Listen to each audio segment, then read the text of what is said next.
Have you ever sprinted down a hallway, heart hammering only to realize you've opened the wrong door? The one you pressed felt familiar under your fingertips, but what burst out on the other side was nothing like you expected. In a breathless second, Alex Turner swung into what he thought was maintenance interview room B, and found himself facing the sleek mahogany table of OneCare Health's CEO. His battered boots scuffed the marble floor as he froze, resume clutched like a lifeline. Across from him, Isabella Quinn rose from behind her leather chair, the corners of her eyes tightening with recognition. The world narrowed to her voice, low and certain. "I've been waiting since 2010. That single line cracked open a decade of struggle, sacrifice, and unspoken debts, rewriting Alex's story before he even sat down. If you believe in life's unexpected pivots and the power of a single moment to change everything, hit subscribe, ring the bell, and drop a comment. What's the most surprising opportunity you've ever stumbled into? Alex Turner's boots had seen better days. The scuffed leather told stories of service calls at dawn, late-night repairs under flickering fluorescent lights, and one too many missed opportunities. But this morning he stood at the foot of a towering glass and steel edifice, clutching a crumpled resume in a manila folder as if it were a treasure map.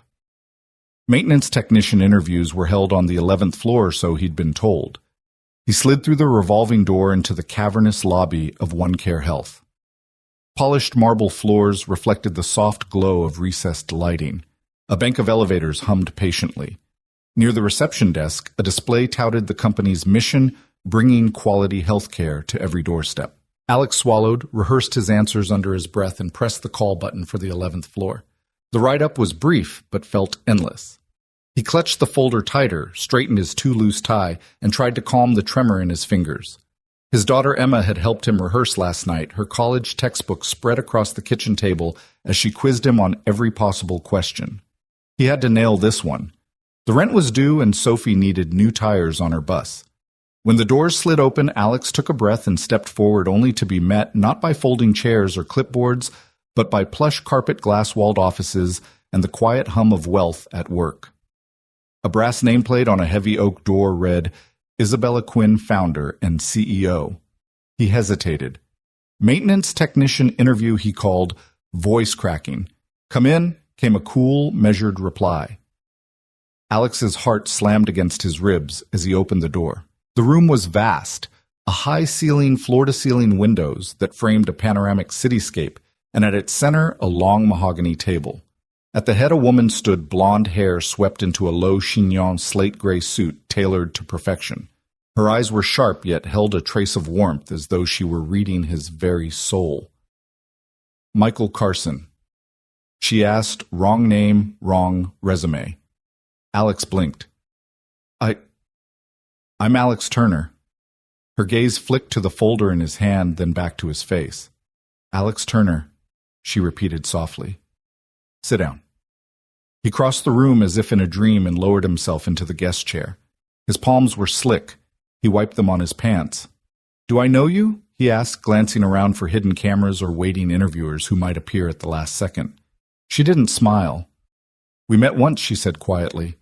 It was snowing on Highway 287 near Bozeman. Cold trickled down Alex's spine. That night flashed before him a raging blizzard, his crowbar smashing the Volvo's windshield, the flash of headlights, as he pulled a fragile woman free from twisted metal. He'd wrapped her in his coat, refused the cash she offered, and vanished back into the storm to reach his sick wife. He hadn't thought of that rescue in years. "Isabella Quinn," he whispered. She nodded, fingers brushing against the table's polished surface. "I've been waiting since 2010. The words settled over him like snowfall. He opened his mouth, then closed it, throat tight. "I'm so sorry," he managed. "No apologies," she replied, voice steady. "Sit." She motioned to a seat across from her. Alex sank back, holding his folder as if it might save him. His mind raced wrong place, wrong time, and yet every cell in his body told him this moment was right. "Why am I here?" he asked, nearly inaudible. Her eyes softened. "I need your help." She slid a second folder across the table. Inside lay schematics labeled Mobile Health Unit Pilot. Detailed diagrams, supply lists, operational routes, everything a maintenance technician would need to know. Alex's breath caught as he realized she wanted him to lead the caravans he'd only read about in the news. He began. Because she said, leaning forward, "You understand what it means to show up when no one is watching. You saved my life once. Now I want you to help save lives every day." Alex Turner blinked, feeling the floor shift beneath him. The wrong interview had become his greatest opportunity. And in that marble-floored suite, a single moment of past kindness forged the first link of a future neither of them knew they needed until now. Alex's pulse hammered in his throat as Isabella leaned back in her chair, eyes never leaving his face. The sleek office around them, glass walls, polished floors, faded into the background. All that mattered was the echo of her words.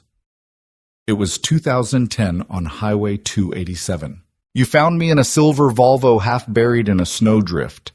He swallowed hard, the memory scrambling forward like wind-driven snow. He remembered the Janitor job up north, the call from the rest stop manager, a frozen power line, a grumbling diesel engine, the promise of one more paycheck before Christmas. And there'd been a storm, warning, nothing too dire, he'd thought.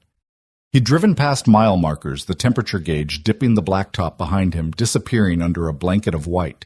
He must have been half asleep when the headlights picked out the sedan's taillights broken and blinking. He swerved, heart-twisting, as he imagined a stranded family in the silent night. Then the car came into view, nose buried, one wheel spinning futilely in slush. Snowflakes thick as feathers danced in his headlights. He parked his truck on the shoulder, flung on his coat, and yanked his crowbar from the trunk. He trudged through knee-deep drifts, breath stinging his lungs, until he heard her muffled plea. "Please, help." He smashed the driver's window shard, spraying like crystal, and hauled the door open. She was pale shock in her eyes, her coat shredded where metal had crushed it. "Hey, can you hear me?" He'd called his voice rough with snow and adrenaline. He pressed his parka into her shoulders, her breath visible in short, ragged bursts. "Hold on. I'll get you out." He half-dragged, half-guided her to the truck, wrapping his arms around her to keep her upright. He turned back to the Volvo, rummaging his coat pockets for gloves and a flashlight. The storm-hammered branches bowed under snow, and the wind roared like a freight train. But he focused on his task, safety warmth moving forward. He laid her gently across the bench seat of his cab, cranked the defroster, and drove slowly toward the nearest town headlights, cutting through the whiteout. He called 911, gave his name, her condition, and held the phone below the dash so she could hear. He didn't stay for thanks. He didn't need them. He only wanted to get home to his wife, whose chemo treatments had been rescheduled again that afternoon. That night he didn't sleep. He dreamt of medical bills piling at his feet, of hospital corridors, of the woman in the Volvo with fear in her eyes. He closed his eyes and vowed to forget to tuck the moment away like a folded photograph he'd never look at again. And now, in this gleaming office, that moment had come rushing back in full color. Isabella's gaze softened, tracing the lines in his face. "I nearly lost consciousness before you arrived," she said quietly. "If you hadn't come—" Her voice trailed off. Alex rubbed his forehead. "I'm sorry, I didn't—" "Don't apologize," she interrupted gently. "I never got your name, but I never forgot you." Alex's throat tightened. "It was nothing," he murmured. "I was heading home." She tilted her head, studying him. "You didn't just save me, you disappeared before I could thank you. I tracked you down once, but I never found you. Then I buried it in my mind, focused on my work." She sighed as if releasing a held breath. "I built OneCare Health on a single principle: kindness matters. That night taught me that strangers can change our lives forever." His pulse slowed as he absorbed her words. She believed in him, this woman of influence and vision, because of a moment he thought was long dead. He shifted in his seat, uneasy under her steady gaze. "Why bring it up now?" he asked softly. "Because I've been waiting," she said, voice so low it was almost a whisper. "Not just to thank you, but to repay you." She reached into the folder before her and laid the blueprints for a mobile health van on the table. "I want you to lead this team. You know what it means to rescue a stranger in need. I need someone who will show up no matter the storm." Alex stared at the diagrams, onboard generators, vaccine refrigerators, diagnostic kiosks. He felt the weight of the role settling on his shoulders. It was practical work, the kind he knew, hands-on, honest, essential. and yet it was also profound, a direct line from the memory of that snowy night to a future saving lives every day. He inhaled and let the warmth of her belief in him wash over his doubts.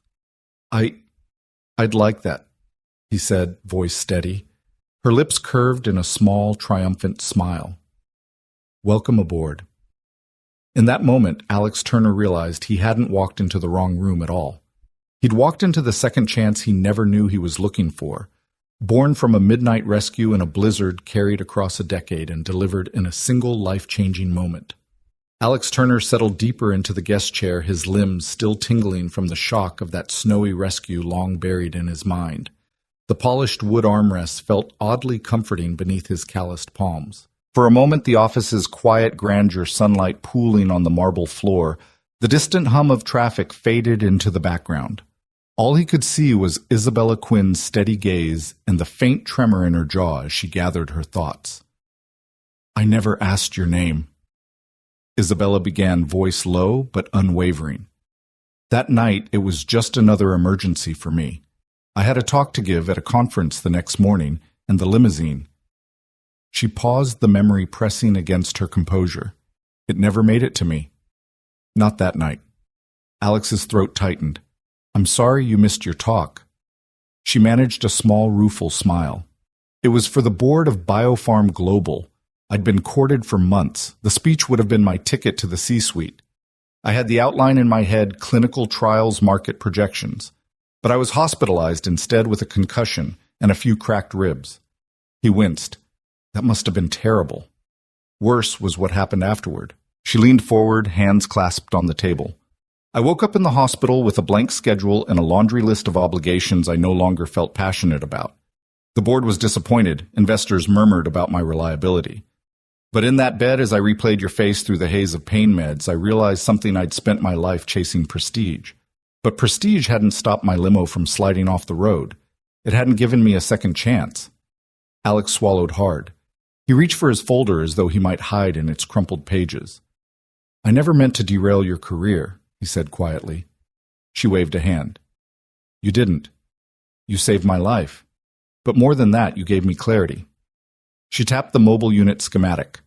When I left the hospital, I sold my shares in that pharmaceutical company and started OneCare Health. No boardroom, no flashy launches, just a mission: bring care to people who can't afford it or can't reach it. I designed these vans to travel where hospitals don't. But I knew I'd need someone who understood more than business, someone who could fix what breaks, whether it's a vehicle, a medical device, or a life in crisis.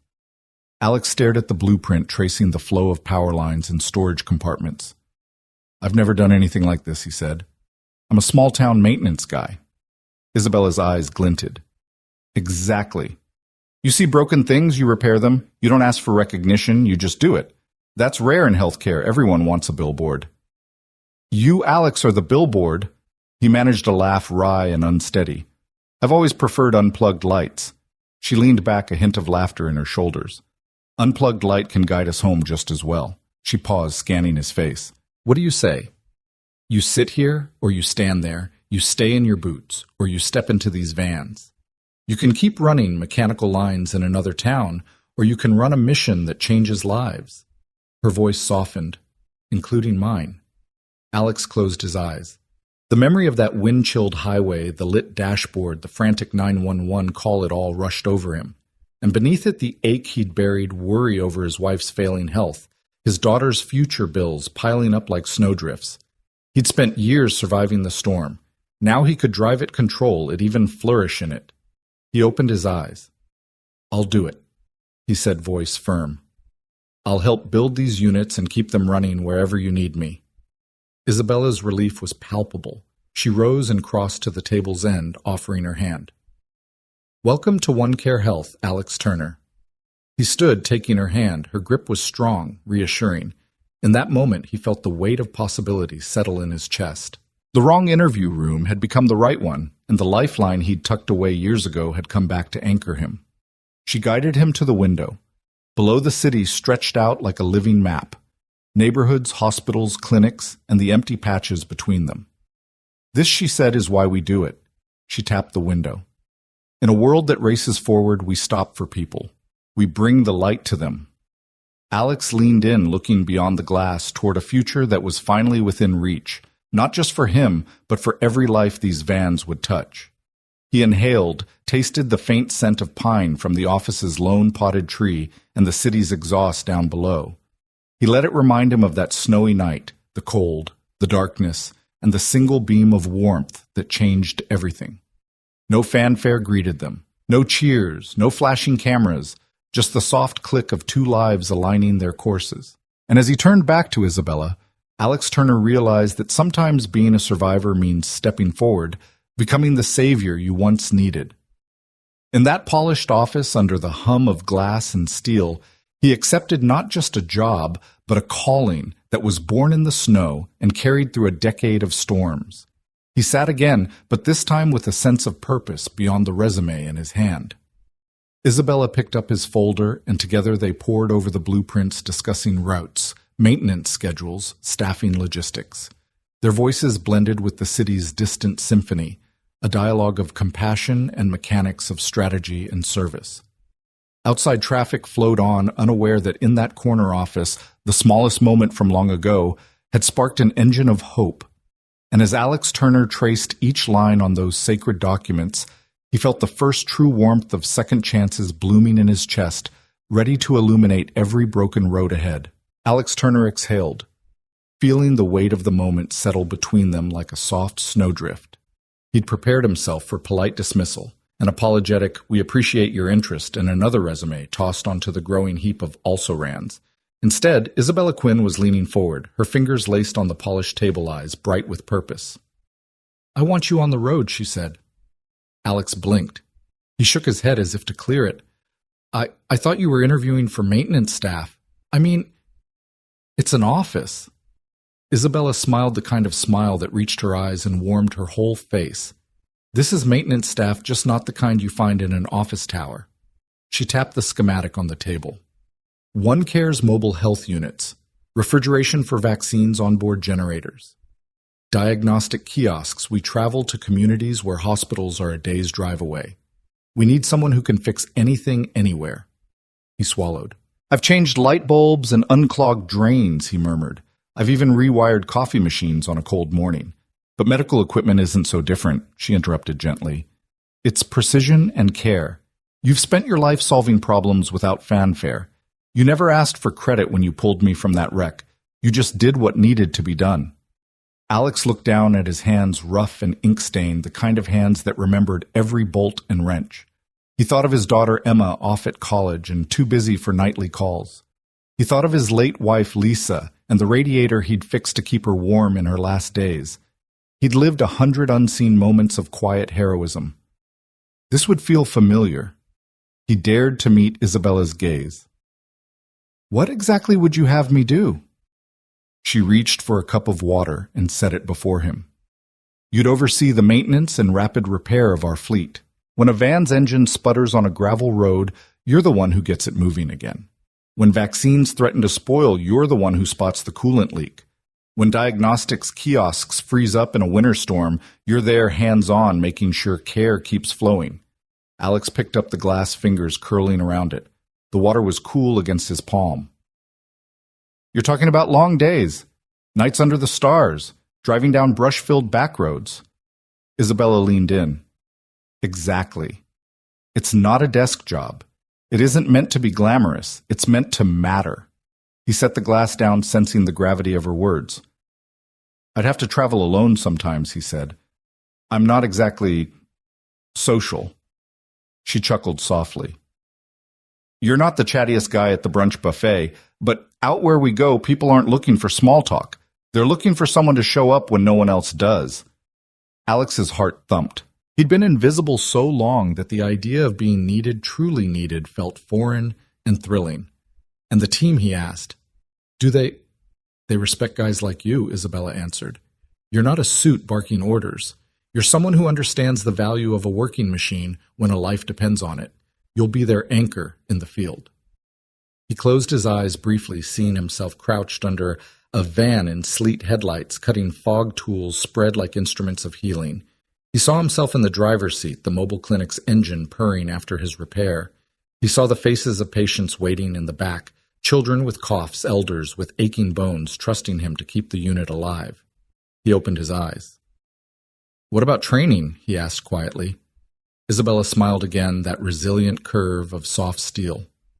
"I'll ride with you," she said. "We'll tackle the first 6 units together. Then you'll run solo, but I'll always be a radio call away." "I trust you with lives, Alex." He blinked, feeling tears threaten. "Shh! I don't know what to say." "Say yes," she said simply. "You don't have to sign anything right now. Go home, think it over, talk to Emma. But know this, we need you. I need you." Her sincerity was a mirror reflecting the man he had been and the man he longed to become. He remembered the hope he'd clutched in this same folder years ago, hope that had dimmed under the glare of hospital bills and dead-end paychecks. Now possibility glowed once more. He swiped a hand over his face. "I want to say yes," he said, voice rough. "I need to say yes." Isabella rose, extending her hand. He stood and took it. Her grip was firm, grounding him. "Welcome aboard, Alex Turner," she said. He exhaled in relief, the tension seeping away. He settled back into his chair for a moment, letting the decision sink in. It wasn't just a job offer, it was a lifeline cast to a man adrift for far too long. They spent the next hour hashing out details, schedules, supply chains, field protocols. His questions were met with practical answers and thoughtful support. He learned the mechanics of the onboard generators, the backup systems for cold storage, the remote diagnostics apps they'd developed. Isabella sketched a route from the city to an isolated mining town, nodding as he pointed out potential hazards, narrow passes, landslide zones, river crossings. By the time he closed his folder, Alex felt more certain than ever. The wrong interview had become the pivot point of his life. He imagined the unvarnished roads ahead, mud-slick forest trails, sun-baked desert highways, early mornings refilling the water tank in a gentle dawn, late nights repairing heat strips in an icebound canyon. He imagined the smiles of patients who'd see the OneCare logo and no help had arrived. Isabella walked him to the elevator. As its doors closed, she called Monday 6 a.m., back here. He nodded, the quiet thrill of anticipation in his chest. "I'll be here." The doors slid shut, and when he stepped back into the lobby, the polished world seemed softer, more welcoming. He slipped his resume into his coat pocket, warehoused now by fate, and took the stairs 2 at a time. Outside, the autumn air was crisp, carrying the faint scent of fallen leaves and city traffic. He drew in a deep breath, savoring the cold. He thought of Emma, how he'd tell her tonight, and of Lisa, how he'd honor her memory with every repair that saved a life. As Alex Turner walked away from the glass doors of OneCare health boots clicking on the pavement, he realized this was more than a job. It was redemption. It was purpose. It was the chance to transform hands that once broke windows in desperation into hands that saved lives in every corner of the map. And in the distance, a new chapter waited unwritten, brimming with promise, carried on the wheels of a mobile clinic and the integrity of a man who showed up when it mattered most. Alex Turner stepped out of the glass doors and into the crisp autumn air, his lungs filling with a chill that felt like possibility. The sky was a pale blue streaked with clouds that drifted lazily overhead. Sidewalk leaves, amber rust and gold crunched under his boots. As he walked, the city's pulse around him softened by the season's hush. For the first time in years, he felt alive. He let the sidewalk carry him without direction past storefronts streaked with October sales signs and outdoor cafes where patrons sipped lattes under strings of fairy lights. He tucked his hands into the pockets of his coat fingertips, brushing the bulge of his resume, no longer a lifeline, but a relic of what had brought him here. His mind drifted to Lisa. He saw her again in the yellow hospital gown, laughing through a raspy cough as he struggled to fix the old radiator in their basement apartment. She'd teased him that morning, "You're going to be the best-looking tech guy at my support group." He had smiled, heart aching in its hollow place fingers, cold from grease, but warmed by her wink. He hadn't felt grease on his hands for months. The thought made him grin. Soon he would. He paused at a corner, the early sun glinting off a copper spire in the distance. He remembered holding Emma as a child, her fingers tight around his. "Daddy, she'd said you make the world work." She hadn't understood mechanics then, only that when he fixed something, it meant safety, comfort, love. Now she was at university, smart, independent, struggling with her own dreams. He pulled out his phone thumb, hovering over her contact. Before he dialed, he realized he wanted to tell her in person. He pictured her on video chat, long brown curls, tired smile, the book scattered across her dorm desk. He wanted her to know this wasn't just good news, it was a homecoming of hope. He swung onto a tree-lined street he'd walked 1,000 times, where old brick townhouses stood shoulder to shoulder like loyal friends. He passed Mrs. Delgado's flower shop pumpkins, and mums spilling from wooden crates, and smelled the sharp sweetness of chrysanthemums. He thought of Lisa's favorite bright yellow daisies she kept in mismatched jars. He'd never told Emma why daisies, but it didn't matter. She knew daisies meant sunshine after rain. At the corner deli, he stopped for coffee, the same black coffee he used to nurse while grading bills. He ordered and watched the barista pour steam curling in the air like a promise. He took the cup and set off again, savoring the first bitter sip. He let the warmth travel from his lips through his chest, displacing years of cold worry. He'd spent so long defending himself against survival, patching leaky pipes, rationing every penny, fighting insurance delays, late fees, hospital visits. Now he wasn't just surviving, he was on the brink of building something bigger than himself.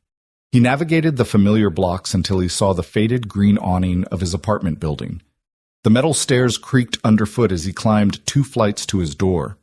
Inside, a single bulb glowed overhead, illuminating a small hallway lined with framed photos. There, a snapshot of Emma at her high school graduation cap, at a jaunty angle broad grin that mirrored his own. He pressed his forehead against the cool frame. "I did it, kiddo," he murmured, straightening the photo. "Dad." Emma's voice floated up from the kitchen, tentative and sleepy. He shelved the coffee on the side table and turned the knob, stepping through into the warmth of lamp-lit walls and the scent of macaroni bubbling on the stove. Emma sat at the kitchen table, textbook splayed open, pen in hand. Her sweatshirt read State University Class of 26. She looked up, eyes widening. "You look—" She paused, searching his face. "Is that a real smile?" He chuckled, sitting opposite her. "First one in a while. How's the study session going?" She rubbed her temple. "Regent's Pride and Prejudice, archaic stuff. But I'll survive." She offered him a half grin that melted his chest. "I've got news," he said, voice unsteady. He reached into his coat. Emma tilted her head, expecting bills or a threadbare photograph. Instead, he pulled out the folder, his old resume, and handed it to her. She opened it, eyebrows lifting. "What's this? I'm not job hunting," he said, leaning back. "I walked into the wrong office today, and it was the right one." Her pen clattered onto the table. Wrong office. He told her about OneCare Health. The sleek lobby, the unexpected reunion with Isabella Quinn, the rescue in the blizzard, the vision to bring care to the forgotten corners of the map. He described the mobile health units, vans, bristling with medical gear rolling into remote towns, and the pivotal role she'd offered him, chief maintenance technician, guardian of life-saving machines. Emma's mouth fell open. "Dad, that's amazing." He watched her absorb each detail, saw the spark in her eyes. "They want me on the road fixing boilers, generators, refrigerators. All of it. They need someone who shows up when it matters." She reached across the table, covering his hand. "That's exactly what you do, Dad. You show up." He swallowed the lump in his throat. "I want to do more than show up. I want to make a difference." Emma smiled, proud and tender. "You will. You've earned it." They fell into an easy silence, broken only by the soft hiss of the stove. He sipped his coffee, feeling the last of his doubts wash away. This place, this crusty apartment filled with the echoes of their past, had sheltered him through loss and struggle. But now it felt like the springboard to something new. He looked at Emma. "We ever talk about moving somewhere warmer?" he teased lightly. She rolled her eyes, but the smile lingered. "Only after you're famous for mobile health clinics." He laughed, a deep, genuine sound that felt as clean as the autumn air outside. "I'll take it." Later, as Emma packed up her books and headed to her room, Alex lingered by the window. Streetlights blinked on and the city exhaled into evening. He traced the skyline towers and rooftops etched against the darkening sky and envisioned the long roads ahead, pine-forested highways, dusty plains, gravel paths. He pictured OneCare vans slicing through dawn mist, children waving, elders smiling with relief. He rolled down his sleeve, revealing a faded scar on his forearm from that night in the snow. He pressed a finger to it, honoring the line between then and now. The storm he'd survived had led him here to a homecoming of hope, where every repair was a renewal and every mile traveled a testament to second chances. His phone buzzed a text from Isabella Quinn. "Welcome aboard. Reports come in Monday. See you at 6. He gripped the windowsill. "I'll be there," he murmured. Above him, the first star emerged. He closed his eyes and made a promise to honor Lisa's memory, to support Emma's future, and to bring light to the shadowed corners of the world. Then he turned from the window and flicked off the hall light. As he climbed the stairs to his bedroom, his heart felt full in a way it hadn't in years. That night, Alex Turner dreamed not of broken engines or hospital bills, but of a convoy of one-care vans on a ribbon of highway headlights, shining engines humming hope on 4 wheels. And when he woke before dawn, the world beyond his window was already stirring, ready for the man who had found his way home again.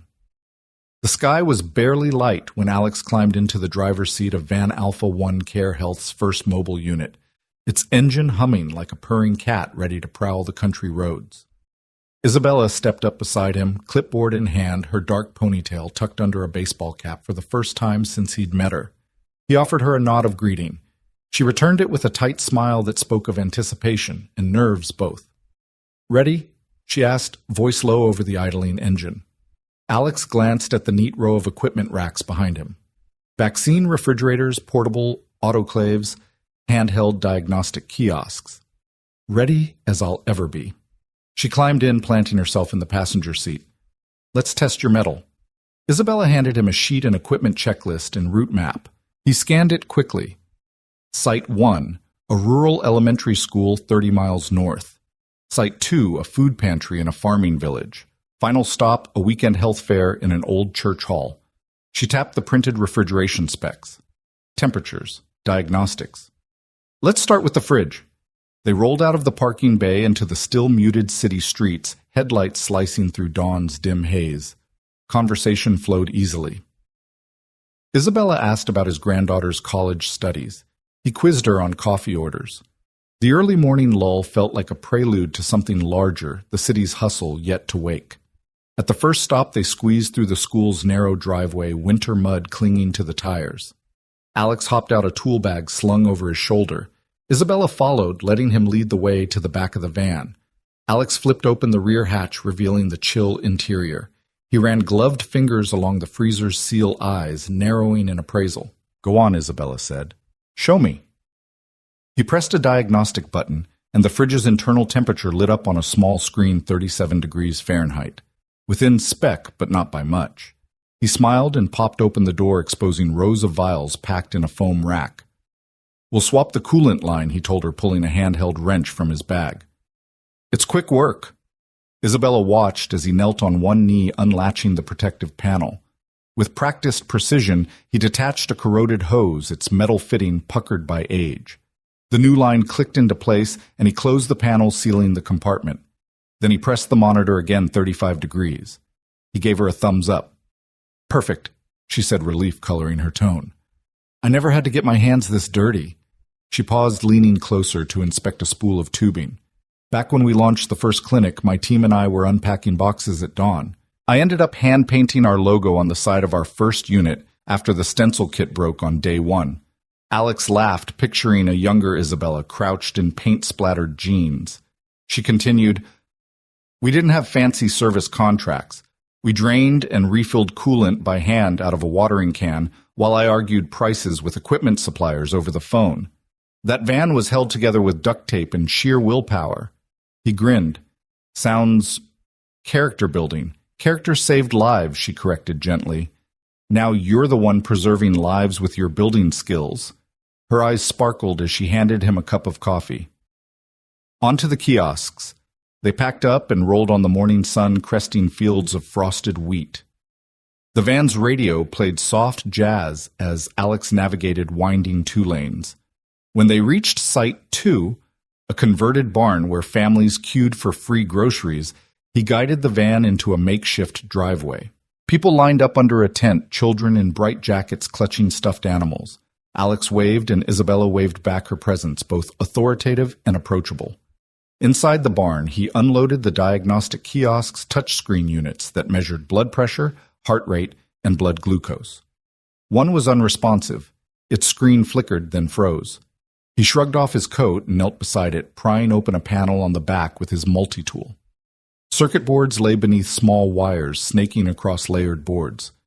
"Go ahead," he said without looking up. "What do you see?" She peered over his shoulder, brow furrowed. A loose connection at the power jack. He smiled broadly. Bingo. He reseated the connector and sealed it up.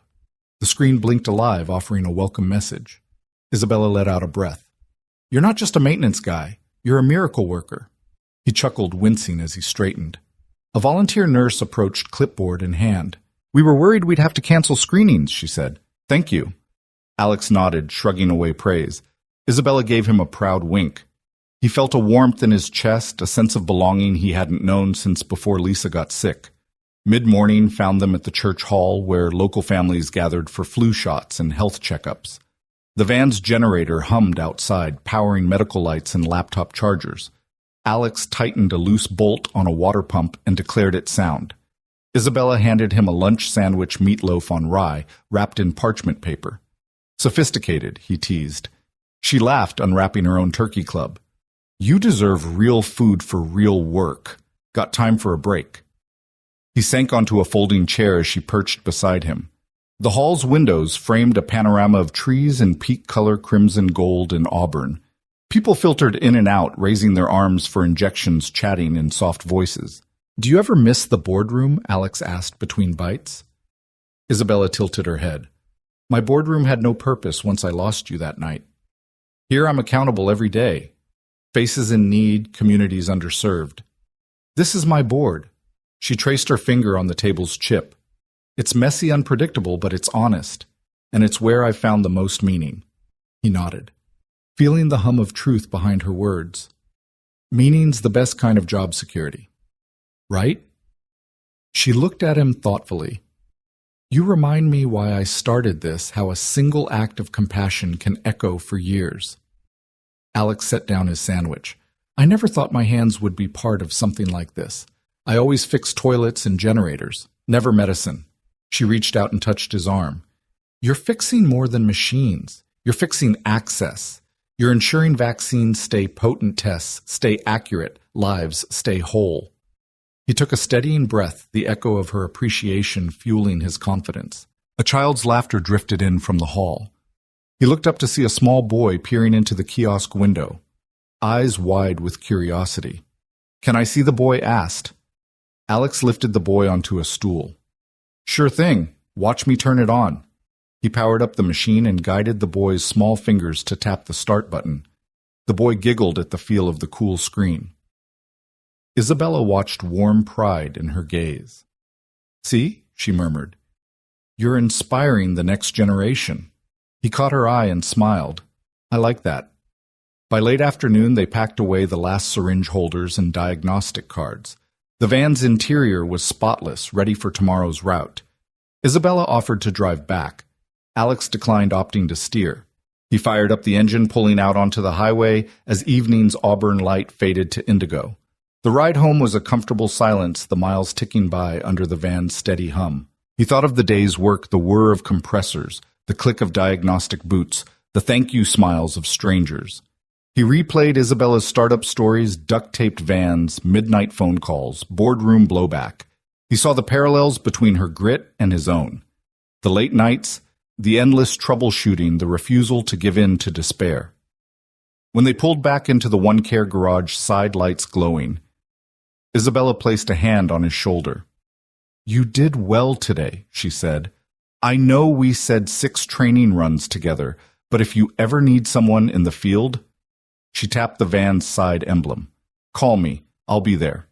He nodded, the warmth in his chest matching the glow of the overhead lamps. "Thanks. It means a lot." She offered him a genuine smile, no boardroom polish, just human relief. "Get some rest. Tomorrow we do it again." Alex climbed out, stretching muscles he'd forgotten he had. He locked the van and turned to her. "I never thought I'd look forward to sunrise," he admitted. "Sunrise and coffee," she teased, unzipping her jacket. "One more thing, your daughter called. She's coming home this weekend." He blinked. "She is..." His voice cracked with the surprise and joy he felt. I'll tell her I'm otherwise engaged." She laughed a light, clear sound that followed him as he walked away. That night in his apartment, Alex sank onto his couch and closed his eyes. He felt the subtle ache of muscles stretched in service.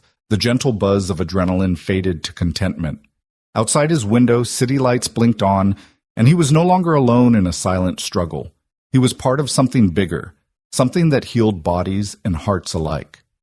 He drifted to sleep with a sense of purpose cradling him, ready for the promise of dawn, the promise of again showing up when it mattered most. Alex Turner returned to the One Care garage after an early morning route armor of grease and dust still clinging to his sleeves. The late winter sun slanted through high windows, dust motes drifting like silent witnesses. As he stowed his tools and logged the van's final readings, he noticed the cardboard box he'd shoved into a corner the night before, marked in faded ink old papers. Curiosity tugged at him. He pulled it down and set it on a low workbench, wincing when the dust swirled around his face. Inside, he found envelopes of bills and insurance statements, an old hospital discharge summary with half-legible stamps, and a stack of letters he'd never mailed. He lifted the top one-line notebook paper, its fold lines worn soft. His handwriting tilted in neat columns, a younger man's script. "To the woman I pulled from the snow." Alex's breath caught. He hadn't thought about this letter in years. He eased open the fold, the paper crackling. The words he'd written under fluorescent hospital lights flooded back. "I don't know your name, but I know your eyes were as frozen as the road. You tried to hand me money. I refused because it felt wrong to profit from a stranger's fear. I was headed home to my wife, and I still am. But for a moment you reminded me why I keep going. People matter more than plans. You mattered. I hope you made it to your conference and discovered something worth fighting for. One day I hope I can repay this kindness. Maybe you'll never see this, but I needed you to know you made a difference in a dark night." Signed, Michael Carson. He blinked once, then twice, as the memories surfaced, the sting of the bitter air, the feel of her coat across his shoulders, the hum of his truck's heater bringing warmth back into her cheeks. He'd never mailed that letter, couldn't bear to intrude on someone he'd barely known. Yet here it was, a bridge between past and present, yellowed but intact. He folded it again, slid it into his coat pocket, and left the garage without a word. The elevator to Isabella's office seemed to take forever. His heart hammered, uncertainty swirling like the dust he'd disturbed. Would she even remember this scrap of paper? Would it matter now that he was her lead technician? On the 11th floor, the receptionist looked up from her screen. "You here for a meeting, Mr. Turner?" she asked politely, scanning her book of appointments. Alex cleared his throat. "Yes, with Ms. Quinn at—" He pulled out his schedule. 2:00. She tapped a key. "Right this way." He followed her down the glass-walled corridor, flanked by the soft hum of conversations and distant printer clicks. He rehearsed his greeting, rehearsed nothing, just whatever authenticity he could muster. She opened her door before he knocked. Isabella stood by the window, hands folded in front of her. She turned surprise, flickering across her composed face. "Alex, what a surprise. Back so soon." He swallowed. I found something I wrote a long time ago." Her brow drew in. He held out the folded paper. "I never sent this. I figured now might be the right time." Isabella accepted the note with gentle reverence, as though it were made of glass. He shut the door behind him, his shadow merging with hers against the frosted glass. The room felt smaller now, more intimate, the leather chairs, the potted fiddle-leaf fig, the glow of afternoon sun through gray drapes. She unfolded the letter. He watched her fingers tremble as she smoothed its creases. He traced the line between them with his gaze, studying her expression, anticipation, trepidation, something like gratitude. He wasn't sure he was ready for how raw this moment would be. When she spoke, her voice was hushed. "I remember writing a version of this in my head," she said, eyes on the page. "But I never knew who you were." She paused, inhaling slowly. "I never thought I'd hold your words in my hands." Alex shifted his weight. "It was a moment I couldn't let die. You saved me, but you probably didn't know I'd been dying on the inside that night, every expectation I'd built for myself gone in an instant. When I pulled you out, I realized kindness was my only currency. You taught me that." Tears welled in Isabella's eyes.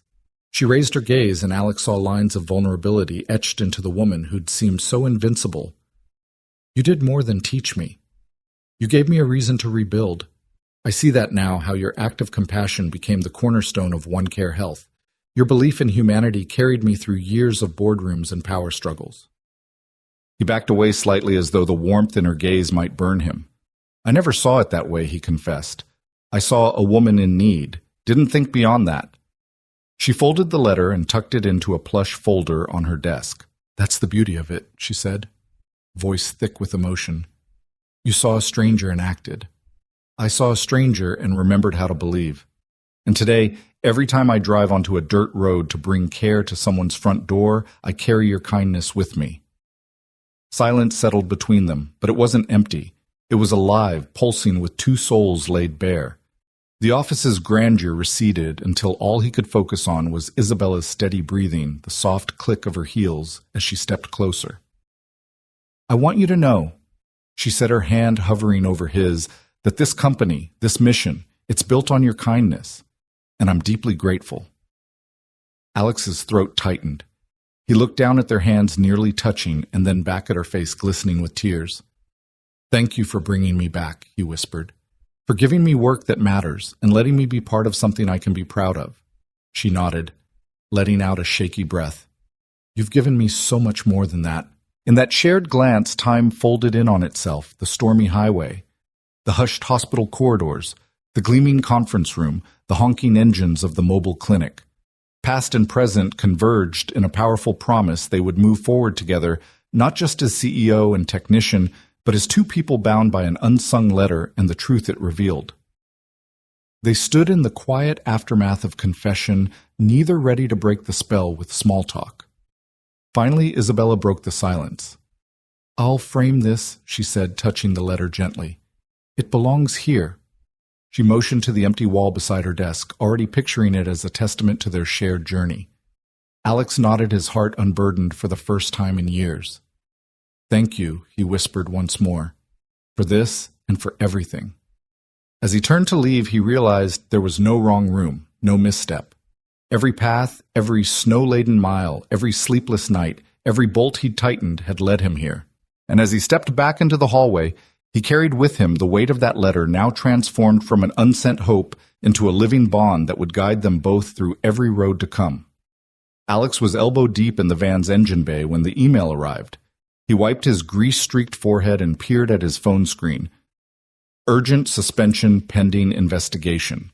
His chest tightened as he read further discrepancies found in Service Unit C's maintenance logs. Effective immediately, you are relieved of duty until further notice. His stomach dropped. He blinked at the words as though willing them away. His hand, still wrapped around the spark plug wrench, trembled ever so slightly. Doubt churned like a storm cloud in his mind. No, he whispered, voice rough. That can't be right. He backed out of the engine bay, heart pounding. In the back of the garage, the early morning light drained away, leaving soft shafts of gloom. Joe, the fleet supervisor, appeared around the corner, eyebrows raised. I heard he said quietly, Log entries flagged your sign-off last night. Upper management wants answers. Alex dropped the wrench and shook his head. I didn't alter anything, he said, voice small. I signed off after I flushed the lines and checked the temps. That unit was perfect. Joe sighed, defeated. I know you did. But digital records don't lie, or so they say. He paused, resting a hand on Alex's shoulder. I'm sorry, man. Alex glanced at him, gratitude flickering in his eyes. Thanks. He turned and tightened his jaw. I'll fix it. He raced to his locker, yanked out his notebook where he'd tracked every pump test, every gasket replacement. His pen flew across the pages as he cross-referenced times and tachometer readings. Nothing on his end had gone wrong. Yet the internal logs showed someone had reversed the entries, marking the unit's temperature out of spec for 3 hours after he'd clocked out. He stormed to Isabella's office resume folder, tucked under one-arm notebook in hand. The hallway was quiet, hushed whispers drifting behind closed doors. He hesitated at her door, heart hammering. He'd never barged in unannounced before, but this time he had to break protocol. He knocked twice louder than usual. When she called, "Come in," his resolve steadied. He stepped inside, eyes flicking to the framed letter on her wall and then to her chair. Isabella looked up from her laptop, concern immediately flooding her features. Alex. What's wrong? He dropped into the guest chair, sliding his notebook across the desk. Someone tampered with the logs, he said flatly. They made it look like I didn't maintain Unit C properly. They've suspended me pending investigation. Her eyes narrowed, jaw tightening.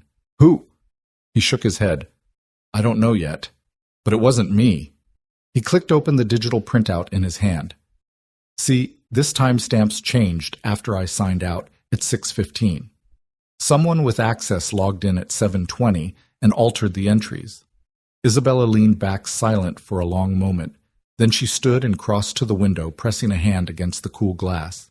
Outside, the city moved on, oblivious to the personal storm unfolding in her office. She drew in a breath and turned to him. Bring me everything you have. Over the next hour, Alex laid out his evidence workshop notes, security camera timestamps from the garage entrance, the van's diagnostic report showing a clean bill of health after his sign-off. Isabella listened without interrupting, absorbing every detail. When he finished, she nodded once. Thank you, she said. I'll handle this. He rose to leave, but she caught his arm. Don't go anywhere. He paused, eyes searching hers. Is this going to take long? She managed a small, confident grin. Not if I can help it. Over the next 2 days, Isabella quietly mobilized her contacts. She summoned the head of HR for a closed-door meeting presenting the security footage showing Alex leaving the garage at 6:10, rushing home for a family emergency, an unplanned hospital visit for his niece, he'd told her. She pointed out timestamps on his shift log, the GPS data from the mobile app showing his route, every meticulous record he'd kept. She confronted the team's junior technician, Derek, whose badge swipe matched the altered entries. His protest dissolved under the weight of timestamps and surveillance. By the end of the meeting, Derek was suspended pending formal review. Meanwhile, Isabella issued a company-wide memo, Integrity and Accountability Form, the bedrock of OneCare Health. False accusations and tampering will not be tolerated. She reinstated Alex with immediate effect, sending a personalized email copying HR and the board. Mr. Turner's reputation is beyond reproach. We apologize for the distress this incident caused him. On the morning Alex arrived, he found Isabella waiting by Van Beta. Her stance unwavering. He climbed out, spotting the new memo on the bulletin board. Relief surged in his chest as he read the words of support from the highest office. Isabella offered him a cup of coffee, strong black, and met his gaze squarely. I heard what happened, she said softly. Are you okay? Alex took a shaky sip, savoring the warmth. Thanks to you, he replied. He paused, searching for the right word. I was terrified of losing my place. She tucked a loose strand of hair behind her ear.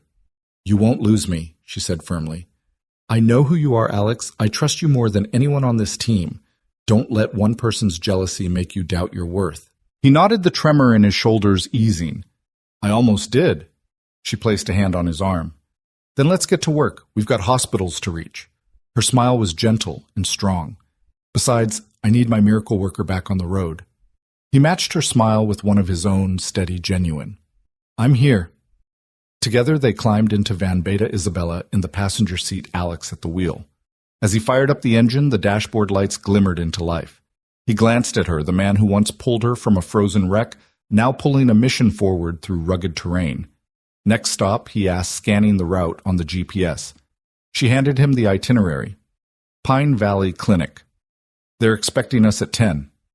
He nodded, shifting the van into gear. The tires rumbled over cracked pavement, echoing his renewed resolve. Isabella watched him over the dash, pride and relief shining in her eyes. As they pulled away, Alex allowed himself a breath he'd been holding for days. An exhale of vindication, of belonging, of standing up not just for himself, but for the values that had brought them together. The open road stretched before them, and in the back of the van, life-saving equipment waited. Together they drove on, unwavering in their purpose. And in that shared mission built on kindness, trust, and unwavering support, their bond deepened, unbreakable against any storm or saboteur that dared to cross their path. The morning light filtered through the floor-to-ceiling windows of OneCare's planning room, illuminating a long table strewn with blueprints, laptops, and coffee cups. Isabella Quinn stood at the head of the table, sliding a fresh set of schematics toward Alex Turner. Her voice, calm but energized, carried across the hushed room of engineers and project managers. "Alex," she began, "this is the layout for our Pine Valley Clinic Hub, but I want you to co-lead this build with me." He let the edge of the paper brush his fingertips. Next to him, his tool bag sat like an old friend ready for the field. He looked at her, surprise flickering in his eyes. "Me co-lead?" he asked, voice steady but incredulous. She met his gaze with a faint, confident smile. "You've earned it. Your work on the mobile unit showed me how to balance compassion with practicality. I need that perspective here on a larger scale." Alex traced the corridors on the blueprint reception exam rooms, a lab storage for supplies, and a community meeting space. Each line represented hours of need assessment in rural clinics where patients once waited in line under tents. He thought of the van's hum fading behind him as he walked away from patient after patient who couldn't come to the city. Now they'd come to a permanent place of care. The weight of that responsibility settled in his chest like a promise. "I don't have an architectural background," he admitted, "but I know how to build things that last. If you have faith in me, I'm honored." Isabella tapped the plans. "It's not about degrees, it's about experience. You know what breaks and how to fix it. That's more valuable to our patients than any certificate." He nodded, feeling a rush of pride. Around them, team members stirred some exchanged smiles at Alex. Others jotted notes as Isabella outlined timelines. She introduced him. "This is Alex Turner, our Director of Field Operations. He'll be coordinating construction schedules, ensuring equipment compatibility, and troubleshooting any issues on site." Hands shot up with questions about power backups, supply chain contingencies, local contractor bids. Alex leaned forward, offering clear, concise answers drawn from years of hands-on maintenance and logistics. He spoke of mobile van repairs, then translated those lessons to load-bearing walls and HVAC systems. His confidence built with each response. He realized that leadership didn't require mastery of every detail, just the ability to find solutions and rally a team. By noon, they broke for a working lunch in the adjacent kitchenette, where volunteers from headquarters assembled sandwiches. Isabella grabbed a plate, motioning Alex to join her at a small table by the window. The cityscape stretched behind them, cranes and rooftops, a testament to the world they were reshaping. "Thank you for stepping up," she said quietly, carrying 2 turkey clubs wrapped in foil. "I know you've already given everything to OneCare." He took a bite and chewed thoughtfully before replying. "I believe in what we're doing. It feels personal." He glanced at her. "You gave me that chance when I needed it most." Her shoulders relaxed, a rare vulnerability in her posture. "You repaid me tenfold by believing in this mission. I want us to build something that lasts not just for patients, but for the organization's future." She paused, searching his eyes. "And I want us to build something together." Alex set down his sandwich, a tingle of warmth blooming in his chest. Together, he echoed. The word felt heavy with possibility. Their afternoons blurred into evenings of strategy sessions, estimating concrete orders, vetting fencing materials, sketching the layout of exam chairs and waiting room benches. Isabella and Alex traded ideas. He suggested alternative cold storage units based on his van experience. She adjusted pathways to optimize patient flow. Each correction came with mutual respect and a shared laugh when minor errors surfaced. Over time, their partnership flourished, the lines between CEO and technician softening into 2 collaborators united by purpose.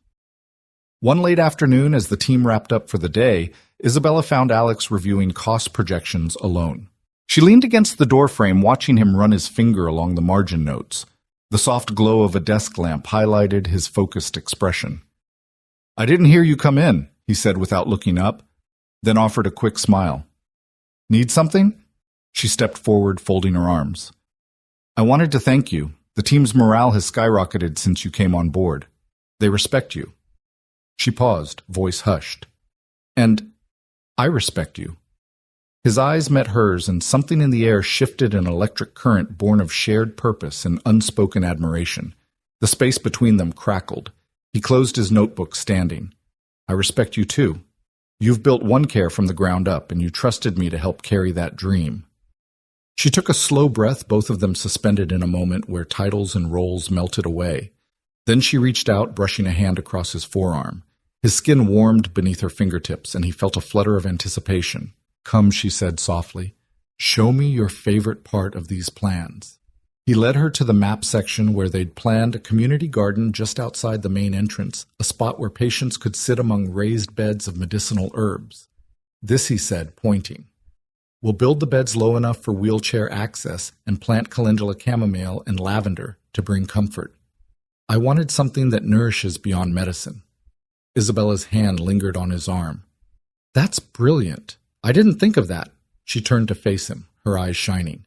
"That's why I need you, because you see details I can't."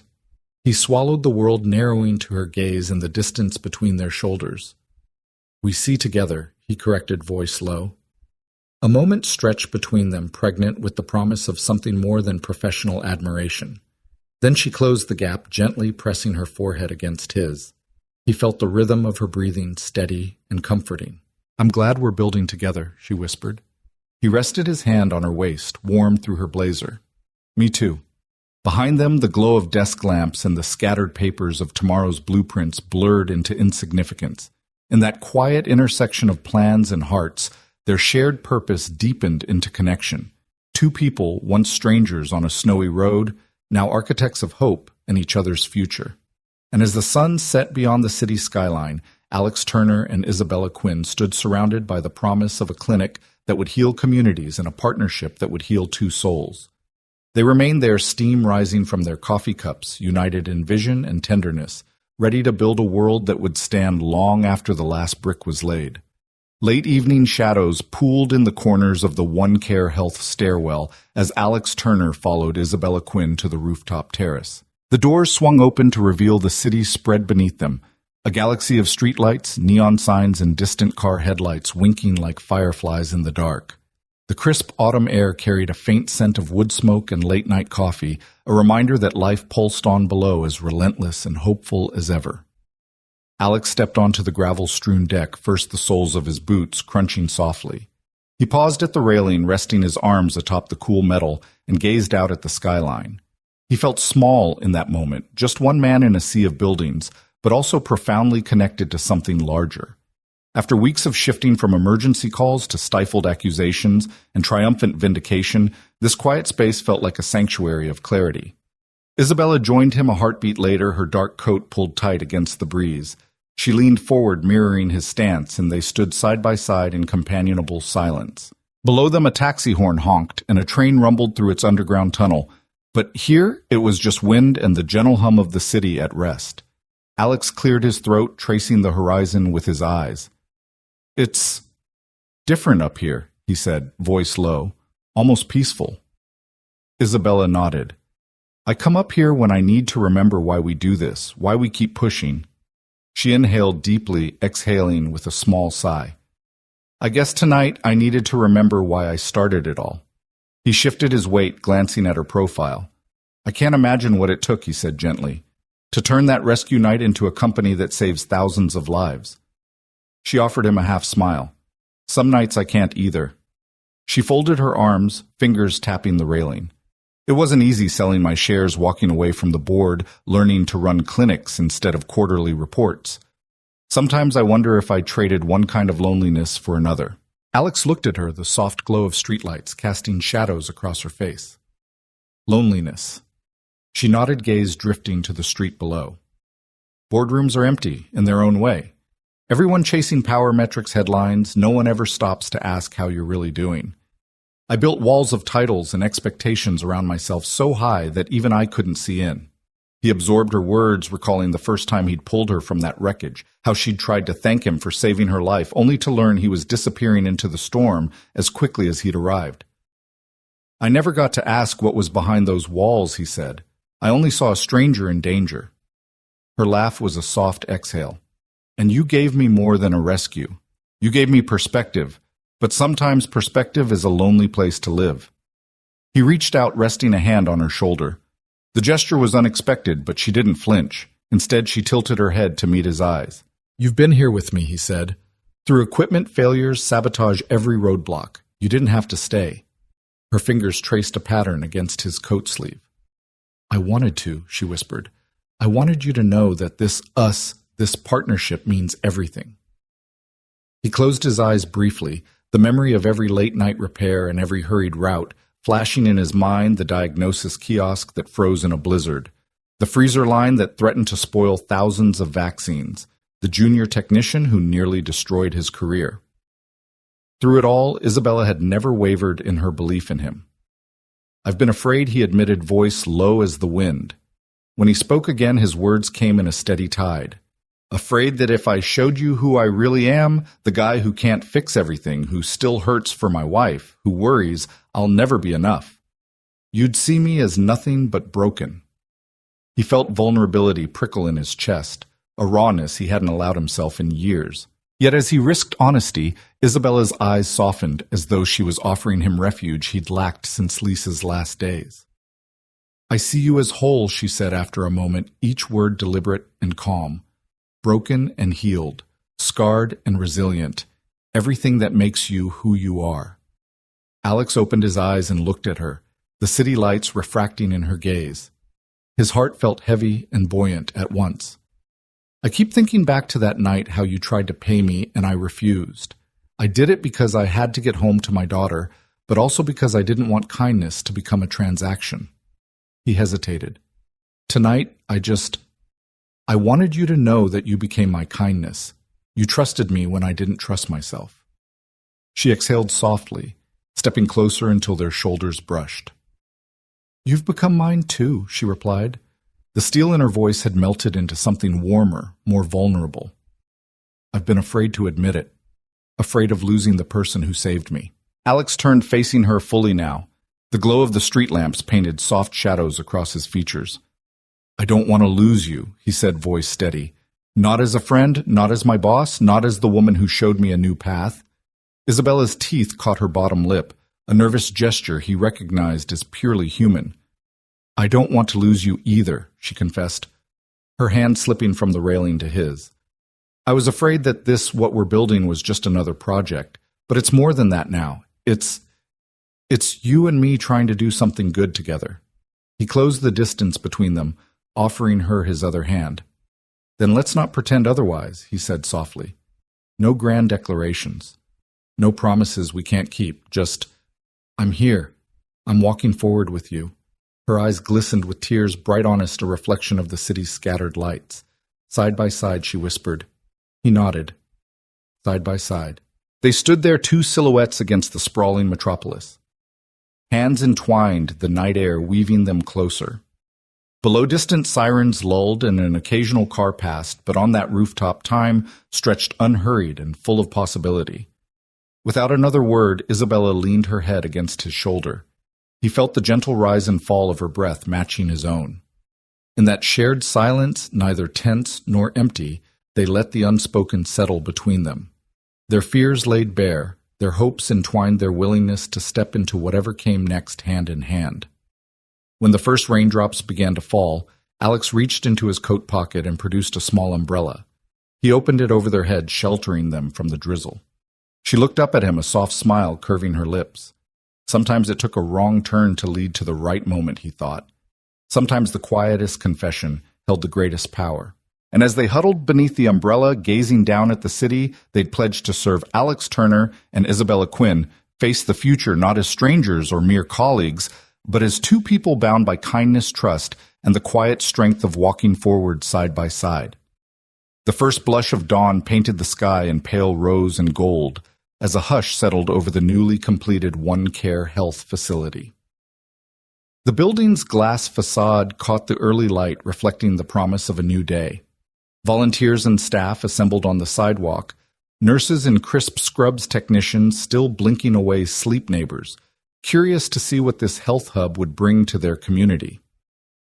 Isabella stood at the front ribbon and ceremonial scissors in hand, her dark ponytail tucked under an understated cap that read, "One Care." Alex Turner slipped quietly to stand beside her, the soft hum of the city waking around them. Isabella stepped forward onto the small wooden platform erected for the ceremony. Behind them, the facility's doors gleamed ready to open. A photographer snapped a quick image, the flash mingling with the gradual morning star. Isabella gestured for silence. Thank you all for being here at this early hour, she began, voice steady but warm. Today we celebrate not only brick and mortar, but the spirit that built this place. Compassion in action. She paused. Eyes sweeping the crowd, standing families, city officials, the One Care team. When Alex Turner pulled me from that snowstorm more than a decade ago, he taught me what real care looked like. It wasn't in grand gestures or press releases. It was in a quiet act of kindness on a frozen highway. A murmur of recognition rippled through the staff. Alex's name had become synonymous with their mission, yet most present had only heard the story in boardroom recaps. Now they saw the man who saved the CEO's life, who'd become their champion. Isabella smiled at Alex. He brought me home, she said, voice catching slightly, and I promised that day to pay that kindness forward. One Care was born from that promise. She lifted the ribbon between two polished posts. Alex and I would be honored if you would join me to officially open the Pine River Community Health Hub. Alex stepped forward, heart thrumming with a mixture of pride and humility. He took the scissors in his calloused hand, a tool he'd never imagined wielding for ceremony. Beneath the platform, Emma and his niece Sophie stood with wide eyes handing out programs printed with the day's schedule, ribbon cutting, guided tours, free screenings, and coffee for all. Alex cleared his throat. He wasn't a man of many words in public. He fixed engines and machines, not speeches. But something about dawn-lit faces looking at him, faces he had saved, faces he had come to cherish, gave him courage. He raised the microphone. Good morning. His voice was low at first, then found strength. I never thought I'd be here holding these scissors instead of a wrench. I came to One Care thinking I was just fixing refrigerators and generators. I didn't know I was fixing lives, mine included. A soft chuckle traveled through the crowd. Alex glanced at Isabella, remembering the snow-chilled pavement, her trembling hand scraped on broken glass, his jacket wrapped around her shoulders. Isabella once told me that compassion is the currency that never devalues.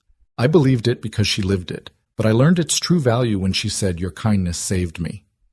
That night when I drove away, I didn't realize she'd invited me into a life-changing mission. He paused, letting the weight of that moment drift through the morning air. We've come a long way from a parking garage in a blizzard. Today this building stands as proof that one person's compassion can ripple outward through miles of back roads, through wheels and engines and heavy lifts, all the way to hearts that were waiting for help. His gaze found Emma's in the front row. She offered him a proud grin. He lifted his free hand in a small wave. Pine River Community is now part of our family. May this place be more than walls and lights. May it be a sanctuary of hope where every person who walks through those doors knows they matter. He exhaled the last trace of nerves replaced by clarity. Thank you for trusting us. Thank you for believing in kindness. He stepped back, handing the microphone to Isabella. She and Alex stood shoulder to shoulder as she held the ribbon. With a nod from both, they snipped in unison, scissors glinting in the new light, the ribbon falling away in two perfect halves. A cheer rose and the doors swung open. Staff flooded forward, ushering neighbors inside. Alex watched families file in, some timid, some jubilant, but all carrying the same glint of hopeful curiosity. A nurse offered free flu shots. A technician demonstrated a diagnostic kiosk. Volunteers unwrapped coffee cups, steaming, comforting. Isabella slipped an arm through his. You did well, she whispered, her breath warm against his jacket. He nodded, breathing in the mingled scents of freshly painted walls and brewing coffee. We did well, he corrected, meeting her eyes. We started something good. She smiled, her hand tightening on his. And it's just the beginning. Later, as they guided a group of local reporters through the examination rooms, Alex slipped away to a corner where a small plaque had been mounted beside the door. In honor of Alex Turner, whose act of kindness on a snowy night ignited a movement of care. He pressed a fingertip to the raised letters, the metal cool beneath his touch. A reporter approached, notepad poised. Mr. Turner, could you tell us what this plaque means to you? She asked. He turned, shrugging with characteristic humility. It means someone remembered that night, he said softly, that they didn't let it get lost in time. And they turned it into something that helps people every single day. That's better than any accolade I ever sought. The reporter nodded, jotting notes. Alex lingered by the plaque a moment longer, then joined Isabella as she led a small group to the pharmacy station. They moved together through the facility, a man of mechanics and a woman of vision side by side. By mid-morning, the unveiling had given way to real work, checking the new sterilizers, adjusting the lab's ventilation, responding to a patient's request for a blood pressure check. Alex crouched beneath the diagnostic kiosk, recalibrating a sensor that had gone slightly out of alignment. A child peered in curiously. He flashed a grin as he handed her a lollipop from the supply drawer. She ran back to her mother, proud as a queen with her sweet prize. Isabella watched him from across the room, heart swelling with gratitude and affection. She approached, slipping into the doorway beside him. "That sensor's off by 0.02 psi, she observed. "Good catch." He straightened, dusting his knees. "Habits die hard." She laughed, the sound light and genuine. "You're going to keep me honest for years to come." He wiped his hands on a rag and offered it to her. "That's the plan. We'll keep each other honest." She accepted the cloth and dabbed at a smudge on her white coat. She'd traded her suit for a lab coat this morning, and smiled. "I'm glad you're here." He tilted his head. "Me too." Behind them, the clinic buzzed with life. A mother cradled her newborn during a routine checkup. A grandfather received a blood sugar consultation. Volunteers organized paperwork with steady efficiency. Everywhere Alex looked, he saw the echoes of that snowy night gratitude relief trust. And he realized how far he'd come from a weary dad clutching cattle calls and past due notices to a man whose hands built hope on 4 wheels and now in a shining facility. As Isabella stepped forward to address a group of community leaders, Alex lingered a moment, taking in the hum of purpose around him. He closed his eyes, remembering the hush of falling snow, the glare of headlights, the tremor in a stranger's voice. He whispered a quiet thanks to fate for that wrong turn for the open door that had become the right one. Then he stepped back into the flow of the day, tools in hand, ready to tackle the next challenge. Because ribbon cuttings were moments to celebrate, sure, but the real redemption was in the work they would do from dawn to dusk, day after day, touching lives in countless small ways. And as the sun climbed higher, Alex Turner and Isabella Quinn walked forward together, guardians of compassion, champions of second chances, their redemption story just beginning. The grand hall of the Young Masters Invitational thrummed with hushed anticipation as Alex Turner and Isabella Quinn settled into their front row seats. Crystal chandeliers overhead cast prismatic light across the chessboards lined up like soldiers ready to do battle. Emma, his daughter, and now their shared prodigy, sat at the final match table in a simple navy blazer, her brown curls tucked behind one ear. Across from her, her opponent, a poised 14-year-old with a fierce intensity, adjusted his pieces for the last time before the clock began. Alex's hand rested lightly on Isabella's knee. Her fingers closed over his in a silent vow of support. It was more than a chess tournament. It was the culmination of their journey, his chance at redemption, her proof of purpose, and Emma's emergence as a bridge between 2 lives. "Remember, breathe," Alex whispered. "You've prepared for this." Emma nodded, her eyes fixed on the board. "I see it, Dad." Across the table, she opened the game with her signature queen's pawn.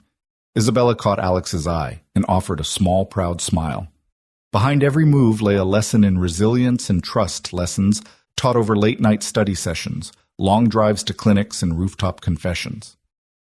The opening gambit set the tone, a bold exchange that surprised even the commentators. Emma's knight sprang forward, sacrificing a pawn to gain critical control of the center. Gasps rippled through the audience. Alex leaned forward as Isabella's breath caught. She mouthed, "She did it." Emma's opponent blinked, regaining composure, but the momentum had shifted. Move by move, Emma navigated the complexities, weaving her pieces into a net of calculated pressure. Her father's heart pounded. Her mother's chest tightened, both aware of the gravity behind each silent move. At one point, Emma paused, recalling Isabella's advice. "Don't just see the board, feel the story. Each piece has a purpose." She turned her bishop to pin the opponent's rook, and Isabella caught a tear at the corner of Alex's eye. He brushed it away, but it left a sheen of pride on his cheek. As the game approached its climax, Emma's queen found a diagonal path to the king's side, delivering a stunning double check. The opponent's pieces crumbled under her quiet assertion.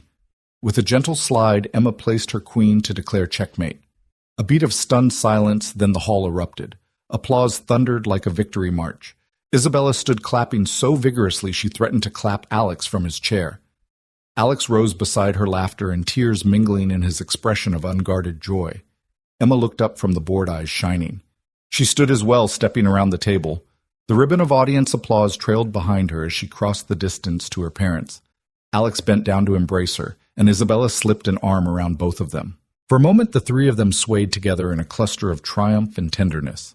A reporter's microphone poked into view, but Emma ignored it. Instead, she squeezed her mother's hand and looked to her father. Voice steady and clear. "Thank you, Mom." "Thank you, Dad." Time suspended. The hush that followed was not awkward, rather it was sacred. A communal exhale that felt like the universe itself acknowledging the moment. Emma's simple words dissolved every title, CEO and technician, single dad and visionary leader. What stood in their place was something stronger, a family forged by checkmate, reborn through acts of unexpected kindness and the courage to embrace second chances. Isabella pressed a gentle kiss to Emma's forehead. "We're so proud of you," she murmured, voice thick with emotion. Alex nodded, hugging his daughter close. "You played every move with heart," he said. Emma pulled back to look at them, her cheeks flushed. "I couldn't have done it without you." Her gaze swept from Isabella's proud smile to Alex's shining eyes. "You both believed in me when I doubted myself." Isabella's free hand stroked Emma's hair. "You believe in yourself," she said. "We just helped you see it." Alex ruffled Emma's hair, laughter trembling in his chest. "Every time you stepped up to the board, you reminded me why I keep showing up too." They shared a quiet moment before Alex held Emma's hand out to Isabella. Isabella took it, and they formed a small chain, Dad. Emma, Mom, standing together on that polished floor as confetti quietly drifted from above, like memories made manifest. After journalists and well-wishers swarmed them with congratulations, the family slipped away to a quieter hallway. Emma leaned against the wall game ribbon pinned to her blazer eyes, alight with triumph and the relief of completion. Alex offered her a bottle of water. Isabella draped her coat over Emma's shoulders. As they walked toward the exit, the city's lights beckoned beyond the glass doors. The night air outside was cool, scented with rain that had begun to fall in soft, scattered drops. Alex opened his umbrella. Isabella slipped her arm through his. Emma walked between them, small and triumphant. "Where to now?" Alex asked, voice light with wonder. Emma glanced up at him, then at Isabella. "Someplace cozy," she said. "Maybe Waffles." Isabella laughed. "Waffles it is." They stepped out onto the sidewalk, a trio moving in sync footprints in the rain-damp concrete. Street lamps traced their path in amber pools. The city, vast and untamed, seemed to part for them, offering a quiet benediction. Under that glow, they were more than a CEO and a maintenance technician. They were more than a rescuer and the rescued. They were a family knit together by a letter never sent a wrong turn that became the right one, hundreds of miles of clinics and late-night conversations, and a daughter whose first move had changed everything. As they walked toward the diner's neon sign, confetti settling in the gutter behind them, Alex took Isabella's hand and squeezed gently. She met his gaze, and without words, they acknowledged the wonder of what they'd built, a love not born of grand gestures or sweeping vows, but forged in the quiet miracles that arrive when strangers step in, when second chances are embraced, and when a simple act of kindness echoes across a lifetime. And in that misty rain under the watchful city lights, they knew there was nowhere else they'd rather be.